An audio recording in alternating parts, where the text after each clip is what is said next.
sendo muito aberto. Netflix de quadrinho não é exatamente uma grande ideia. Sei lá, pode ter tido 50 pessoas ter tido a mesma ideia em algum lugar. O que faz diferença na ideia é ela acontecer de verdade. Então a gente saiu de um PDF e agora nós temos um software no ar que funciona, e um aplicativo no iOS, um aplicativo no Android, em breve um aplicativo no Windows. E isso faz diferença para as editoras. Na hora que a gente colocou dia 31 a plataforma, o Social Comics no ar, a plataforma no ar, no outro dia, várias editoras ligaram pra gente e disseram assim: poxa, cara, eu vi o que aconteceu, eu vi o buzz que isso gerou e a gente quer estar dentro junto com vocês. E isso pra nós foi muito gratificante, né? Porque ter essa credibilidade junto às editoras é um negócio que faz toda a diferença no nosso game.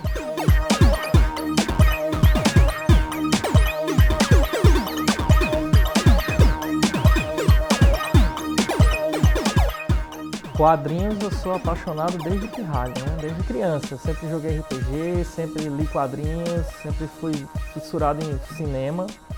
Assim, por eu ser um apaixonado de quadrinhos, eu já era assinante do Netflix, desde quando o Netflix começou aqui no Brasil. E porque eu sempre acreditei muito nesses modelos digitais, tá? Eu disse, poxa, podia existir um serviço semelhante ao Netflix de quadrinhos. Só que, na verdade, isso foi o primeiro insight, mas o que a gente começou a desenvolver mesmo, inicialmente, o Social Comics era uma rede social para quadrinistas. Então, a gente queria que os artistas eles colocassem suas obras lá nessa rede social e a gente começasse a criar uma certa rede de relacionamento entre esses artistas de quadrinhos. Só que aí o negócio foi aprimorando, a ideia foi evoluindo, né, com o tempo, e a gente voltou a conversar com alguns empresários, gente que a gente tem um apreço muito grande, e os caras disseram, cara, transforma isso, vai nesse caminho. Por exemplo, Pierre do Omelete foi um deles, né? Ele disse, cara, segue nesse caminho, ajusta aqui, mexe ali, ele deu esse coach pra gente. E aí foi quando a gente aprimorou a ideia e chegou na ideia inicial do que é o Social Comics hoje. Que ele é um modelo de streaming para quadrinhos, mas ao mesmo tempo ele tem características sociais. Não adiantava a gente fazer um stream de quadrinhos se a gente não fomentasse o mercado por trás. Levar o Social Comics para as editoras e artistas foi um pouco traumático, exatamente por causa dessa resistência. Por um lado, alguns disseram assim, poxa, cara, isso é sensacional. Mas por outro, outros disseram, será que isso não vai quebrar a minha venda física? Será que isso não vai quebrar o mercado? Enfim. E a gente teve que fazer toda essa pesquisa, e todos os dados que a gente coletou foram essenciais para a gente mostrar para essas editoras e para esses artistas que o trabalho que a gente estava fazendo é sério e que, além disso, em vez de quebrar o que ele acha que ele ia quebrar o mercado, enfim, a gente vai desenvolver mais o mercado. Então, foi a partir daí que a gente disse assim, não, vamos auditar a nossa plataforma. A gente precisa transmitir para as editoras essa segurança de que o que a gente está fazendo é um trabalho sério.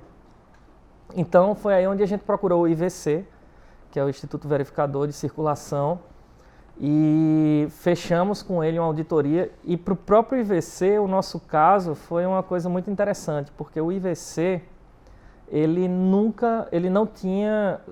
conseguia auditar serviços de streaming, ele não tinha isso dentro do portfólio deles. Então eles tiveram que adaptar todo o sistema deles para nos atender. E isso também foi um case para o IVC.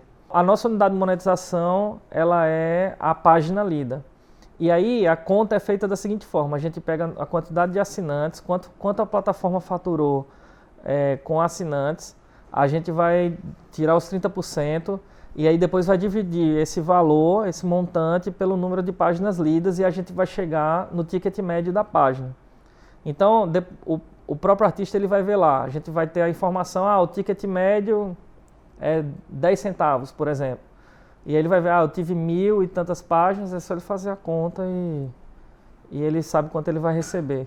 Então a gente contratou uma empresa, que é a mesma empresa que presta alguns serviços para algumas editoras em São Paulo, chama Pacos. E essa empresa faz a nossa curadoria do artista independente. Então, por exemplo, o artista vai se cadastrar, ele não pode colocar desenho fanfic, por exemplo, ele não pode colocar... ele fez um desenho do Homem-Aranha. O Homem-Aranha é da Marvel, né? Então o artista independente não pode colocar um título desse tipo na plataforma. Então existe uma linha editorial que a Pacos montou para o Social Comics e esses artistas precisam seguir essa linha editorial. Outro aspecto que brilha o olhinho das editoras e que brilharia o meu também é o seguinte: a gente desenvolveu um BI, que é um Business Intelligence de todos os títulos e quadrinhos que a editora disponibiliza na plataforma. Qual é o cenário do mercado hoje? O cara faz como é que eu vou dizer? O cara vai lançar um quadrinho X. Ele coloca esse quadrinho na banca ou nas livrarias e aí o quadrinho começa a vender.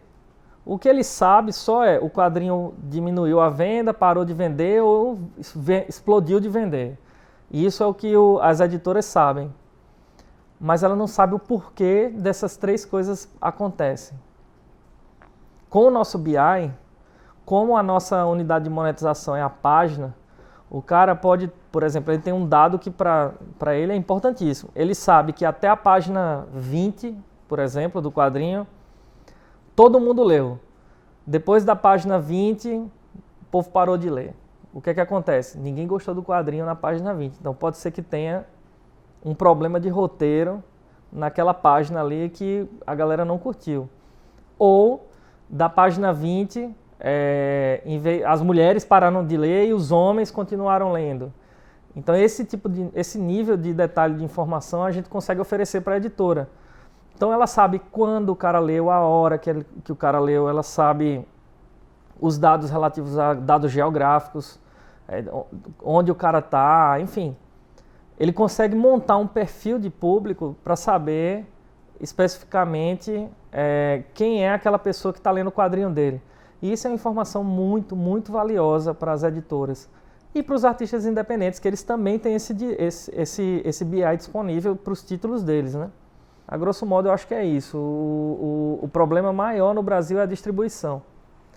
E por isso que esses artistas, eles falam, não dá para viver de quadrinho no Brasil. Até certo ponto é verdade. Infelizmente, isso é uma verdade. Mas, com a plataforma digital como o Social Comics, eu acho que isso pode ajudar a mudar.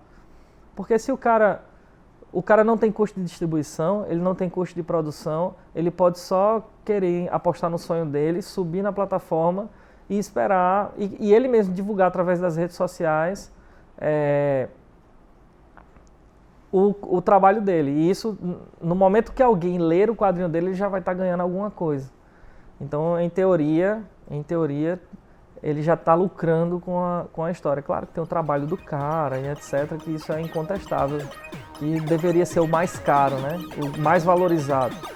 Mas é o início.